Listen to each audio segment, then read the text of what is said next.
Hello, नमस्ते। मैं गोदान उपन्यास का वाचन करने जा रही हूँ, जो इसकी समीक्षा है। इससे का सभी पूरा उपन्यास हमने लोड कर दिया है यूट्यूब पर, तो आशा है आप सुनकर उसका लाभ उठाएंगे। तो मैं इसका समीक्षा एक पार्ट तो बना चुकी हूँ, या दूसरी पार्ट है, तो इसको समझने के लिए आपको इसकी समीक्षा का पहला पार्ट सुनना पड़ेगा। तो आशा है आप सुन के इसे भी सुनेंगे। वह ऐसा प्रेम चाहती थी जिसके लिए वह जिए और मरे, पर वह अपने को समर्पित कर दे। वह केवल जुगनू की चमक नहीं, दीपक का स्थायी प्रकाश चाहती थी। यह जुनिया और गोबर में बातचीत हो रही है। तो जुनिया कह रही है, जान देने का अर्थ है साथ रहकर निर्वाह करना, एक बार हाथ पकड़कर उम्र भर निर्वाह करते रहना, चाहे दुनिया कुछ कहे, चाहे माँ बाप भाई बहन द्वारा सब कुछ छोड़ना पड़े। जुनिया गोबर से कहती है, बड़े आदमियों की बातें कौन चलाए, वह जो कुछ करे सब ठीक है, उन्हें तो बिरादरी और पंचायत का भी डर नहीं। दुनिया फिर गोबर से कहती है, बहुत करके तो मर्द ही औरत को बिगाड़ते हैं। जब मर्द इधर उधर ताक झाक करेंगे तो औरत भी आंख लड़ाएगी। मर्द दूसरी औरत के पीछे दौड़ेंगे तो औरत भी जरूर मर्दों के पीछे दौड़ेगी। मर्द का हर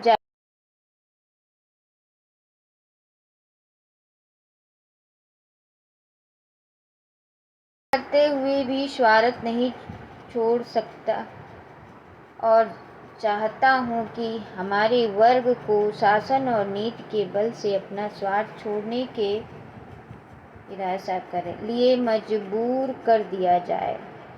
उसे आप कायरता कहेंगे, मैं उसे विवशता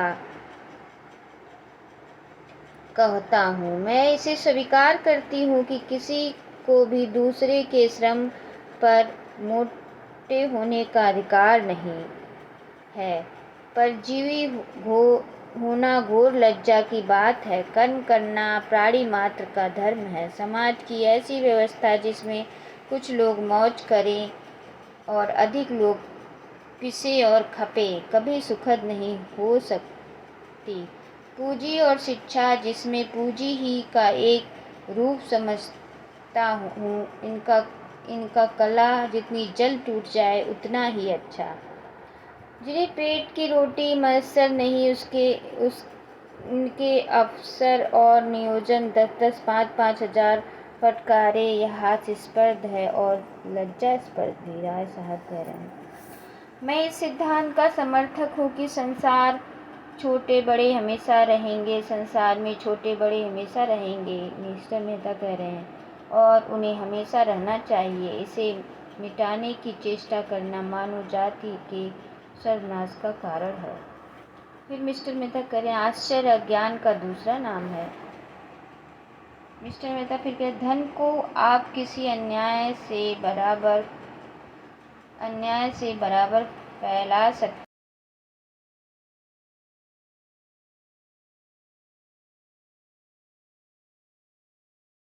तो आपकी शक्ति के बाहर है।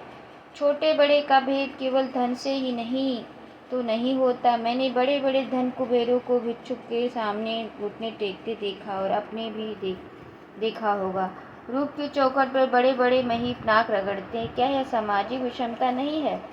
आप रूप की मिसाल देंगे, वहाँ उसके सिवा और क्या है कि मिल के मालिक ने राज कर्मचारी का रूप ले लिया है। बुद्धि तब भी राज करती थी, अब भी करती है और हमेशा करेगी। मिस्टर मेहता अपनी भाषा में कह रहे हैं, बुद्धि अगर स्वार्थ से मुक्त हो तो हमें उसकी प्रभुत्ता मानने में कोई आपत्ति नहीं। समाज का यही आदर्श हम साधु महात्माओं के सामने इसलिए झुकाते हैं कि उनमें त्याग का बल है। इसी तरह हम बुद्धि के हाथ में अधिकार भी देना चाहते हैं, सम्मान भी, नेतृत्व भी, लेकिन संपत्ति किसी तरह नहीं। बुद्धि का अधिकार और सम्मान व्यक्ति के साथ चला जाता है, लेकिन उसकी संपत्ति विष बोने के लिए उसके बाद और भी प्रबल हो जाती है। बुद्धि के बगैर किसी समाज का संचालन नहीं हो सकता। हम केवल इस बिच्छू का डंक तोड़ देना चाहते हैं। राय साहब लिखते तो वह लोग हैं जिनके अंदर कुछ दर्द है, अनुराग है, लगन है। जिन्होंने धन और भोग विलास को जीवन का लक्ष्य बना लिया, वह क्या लिखेंगे? संपादक पंडित ओकारनाथ। और हम और बुद्धि के बारे में राय साहब कहते हैं कि हाथ में अधिकार भी देना चाहते हैं, सम्मान भी, नेतृत्व भी। राय साहब कहते हैं लिखने को तो लोग जिसके अंदर कुछ दर्द, अनुराग और लगन है, जिनके धन भोग विलास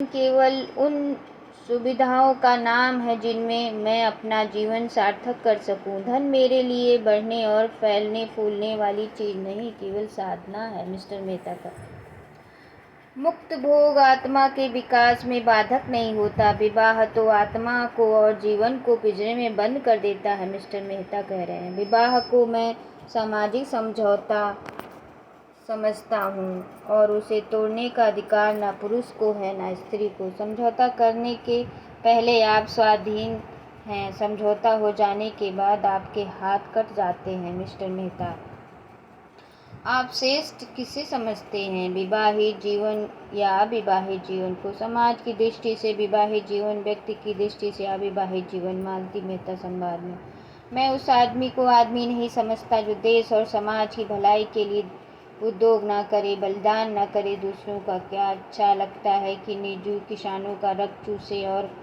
अपने परिवार वालों की वासना की तृप्ति के साधन जुटाए, मगर करूं क्या? जिस व्यवस्था में पला और जिया उससे घृणा होने पर भी उसका मोह त्याग नहीं सकता और इसी चरखे में रात दिन पड़ा रहता हूँ कि किसी तरह इज्जत आबरू बची रहे और आत्मा की हत्या न होने पाए। राय साहब मुझे अब इस डेमोक्रेसी में भक्ति नहीं रही। जरा सा काम और महीनों की बहस। हाँ, जनता की आंखों में धूल झोंकने के लिए अच्छा स्वांग है।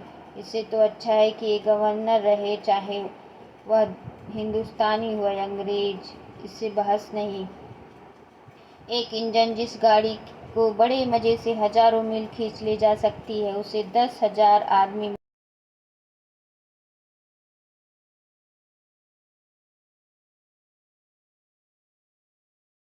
मेरा बस चले तो कौशल में आग लगा दूं, जिसे हम डेमोक्रेसी कहते हैं। व्यवहार में बड़े बड़े व्यापारियों और जमींदारों का राज्य है और कुछ नहीं। चुनाव में वही बाजी ले जाता है जिसके पास रुपए हैं। रुपए के जोर से उसके लिए सभी सुविधाएं तैयार हो जाती हैं। बड़े बड़े पंडित, बड़े बड़े मौलवी, बड़े बड़े लिखने और बोलने वाले जो अपनी जान और कलम से पब्लिक को जिस तरह चाहे फेर दे, सभी सोने के देवता के पैर पर माथा रगड़ते हैं। मिर्जा खुर्शीद घर में तलाशी होने से इसकी इज्जत जाती है, अपनी मेहरिया को सारे गांव के सामने लतियाने से इसकी इज्जत नहीं जाती। धनिया ये हत्यारे गांव के मुखिया हैं, गरीबों का खून चूसने वाले। सूद, ब्याज, डेढ़ी, सवाई, नजर, नजराना, घूस घास जैसे भी हो, गरीबों को लूटो, उस पर सुराज चाहिए।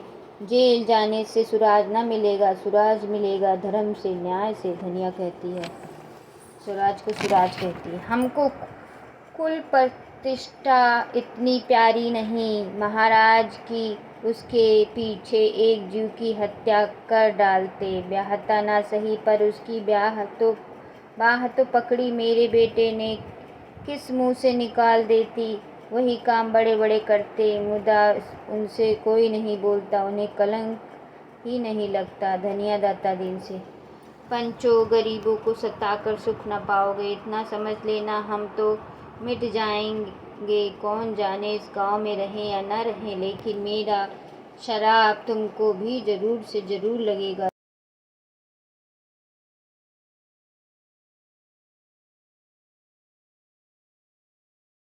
हम भी अपने पसीनों की कमाई खाते हैं, तब भी अपने पसीनों की कमाई खाएंगे। धनिया बिरादरी उसके जीवन में वृक्ष की भांति जड़ जमाए हुए थी और उसकी नसें उसके रोम रोम में विधी हुई थी। मन पर जितना ही गहरा आघात होता है, उसकी प्रतिक्रिया भी उतनी ही गहराई होती है।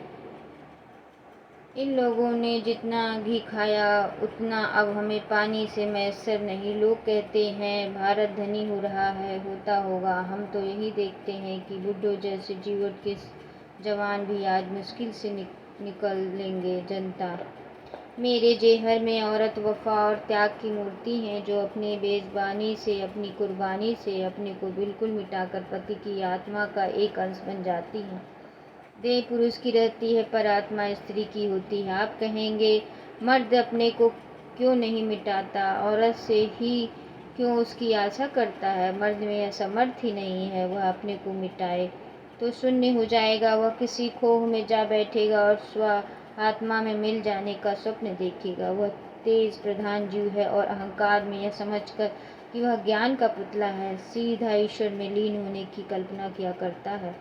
स्त्री पृथ्वी की भांति धैर्यवान है, शांति है, संपन्न है, सहिष्णु है। पुरुष में नारी के गुण आ जाए तो वह महात्मा बन जाता है, नारी में पुरुष के गुण आ जाए तो वह उल्टा हो जाती है। मेहता मिर्जा कुशेर से आपके पास दान देने के लिए दया है, श्रद्धा है, त्याग है। पुरुष के पास दान देने के लिए क्या है? वह देवता नहीं लेवता है। वह अधिकार के लिए हिंसा करता है, संग्राम करता है, कलह करता है। मेहता का भाषण। मैं प्राणियों के विकास में स्त्री के पद को पुरुषों के पद से शेष समझता हूँ।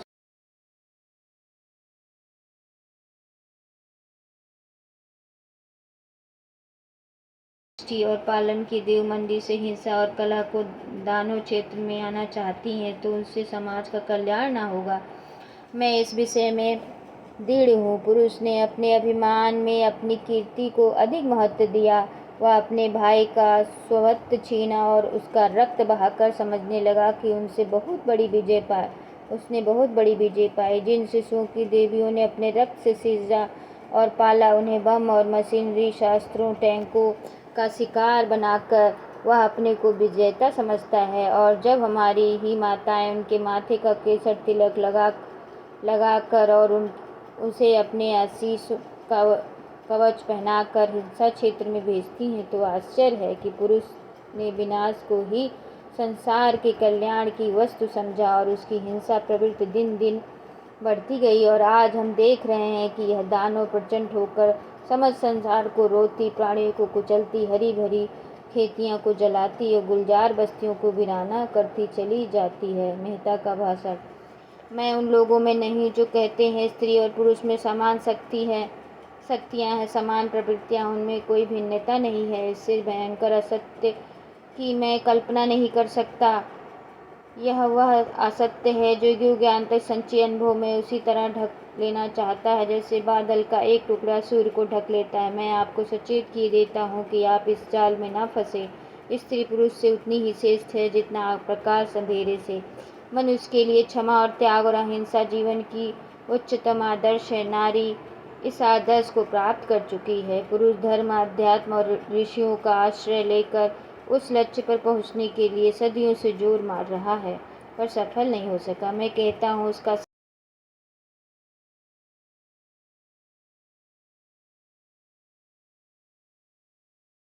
बात भी आत्मबल के साथ कही जाती है तो नहीं हो जाती है। राय साहब। पुरुष कहता है जितने दार्शनिक और वैज्ञानिक आविष्कार हुए वह सब पुरुष थे।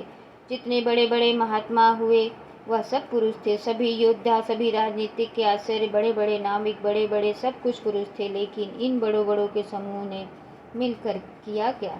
महात्माओं और धर्म प्रवर्तकों ने संसार में रक्त की नदियां बहाने और वैमनस्य की आग भड़काने के सिवा और क्या किया? योद्धाओं ने भाइयों की गर्दन काटने के सिवा और क्या यादगार छोड़ी?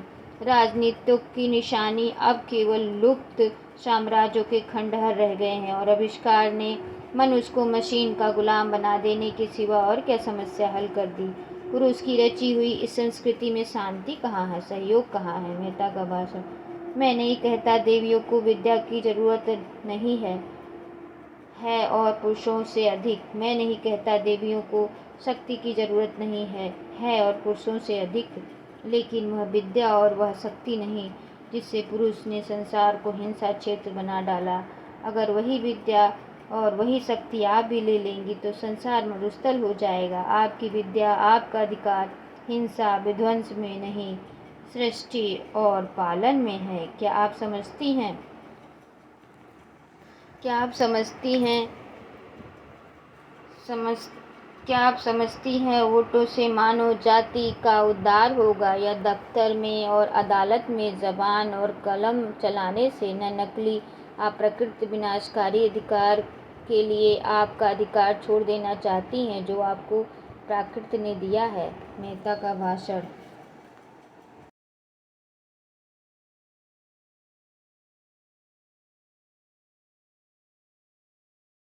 है आपको